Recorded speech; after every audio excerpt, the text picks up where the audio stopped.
एक प्रश्न तुमसे पूछूं। धर्म के सहारे दुख से छुटकारा पाने में सफल होने वाला मनुष्य सुख के समय में किस मार्ग पर प्रवृत्त होता है? धर्म के मार्ग पर या पाप के मार्ग पर? दुख में से सुख में जाने के प्रयास मनुष्य क्यों करता है? दुख में वह धर्म नहीं कर पाता इसलिए, या दुख में वह पाप नहीं कर पाता इसलिए? मान लो कि तुम्हें 104 बुखार आया है। न तो तुम बाजार जा सकते हो, न ही तुम मंदिर जा सकते हो। तुम दवाई लेकर शीघ्र ही बुखार से मुक्त हो जाना चाहते हो, लेकिन किस शरीर रोग मुक्त हो जाए तो बाजार में जाया जा सके इसलिए, या प्रभु दर्शन प्रारंभ हो सके इसलिए? जवाब तुम्हारा यही होगा कि दुख में से मुझे सुख में आना जाना अवश्य है, परंतु धर्म करने के लिए नहीं, बल्कि पाप करने के लिए। यदि यही हमारी मनोवृत्ति है तो बात स्पष्ट है कि केवल दुख में ही धर्म की शरण में जाने हेतु तैयार होने वाला मन दुख दूर होते ही धर्म छोड़ देगा। यहाँ मैं तुम्हें एक छोटा सा दृष्टांत देना चाहूँगा। अपराध करने के कारण एक व्यक्ति को 5 वर्ष की कैद हुई थी, लेकिन न जाने क्यों प्रतिदिन सुबह के समय जेल की बैरक में उसके मुख से गाए जाने वाले भजन सुनकर जेलर को लगता था कि भले ही ये आदमी जेल में आ गया, परंतु उसका चरित्र देखकर ऐसा लगता है कि अपराध करना उसकी मजबूरी होगी, परंतु उसका स्वभाव तो हरगिज नहीं होगा। जेलर ने अपने वरिष्ठ अधिकारी को उसके अच्छे चाल चलन की जानकारी देते हुए अनुशंसा की कि उसकी सजा कम कर दी जाए, और दूसरे ही दिन वरिष्ठ अधिकारी की ओर से जेलर को अनुमति पत्र आ गया कि उस कैदी को शीघ्र ही जेल से मुक्त कर दिया जाए। जेलर खुश होकर उस कैदी के पास गया और उसे ये खुशखबरी दी कि कल सुबह 8 बजे तुम्हें जेल में से छुट्टी मिल जाएगी।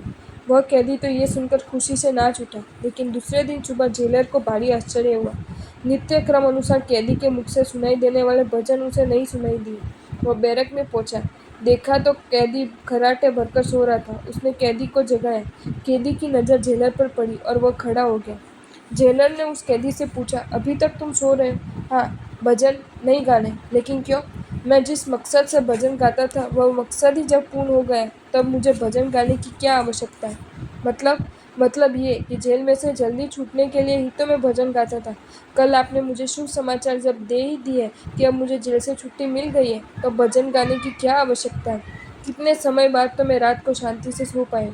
भजन मैं अवश्य गाऊंगा, पर यदि वापस जेल में आना पड़ेगा तो? जेलर तो कैदी की ये बात सुनकर बहुत चक्का हो गया।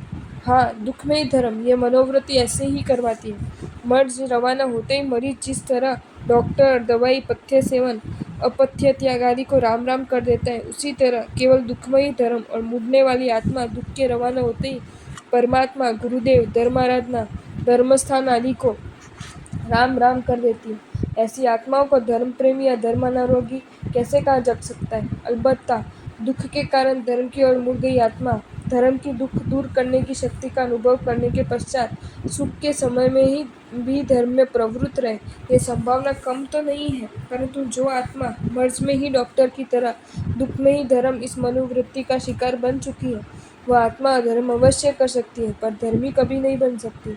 वह आत्मा धर्म अवश्य कर सकती है पर धर्म अनुरागी कभी नहीं बन सकती। क्या कहूँ तुम्हें, पानी के बर्तन में वर्षों से पड़ी तेल की बूंद कभी पानी के साथ एक रूप नहीं बनती, जबकि दूध के बर्तन में अभी अभी प्रवेशित पानी की बूंद तत्काल दूध के साथ एक रूप बन जाती है। दुख में ही धर्म ऐसी मनोवृत्ति वाले भले ही वर्षों तक धर्म करता रहे, वह तेल पानी की तरह कभी धर्म के साथ एक रूप नहीं बनता। जबकि सुख में भी धर्म है, ऐसी मनोवृत्ति वाले ने धर्म की शुरुआत भले आज की है।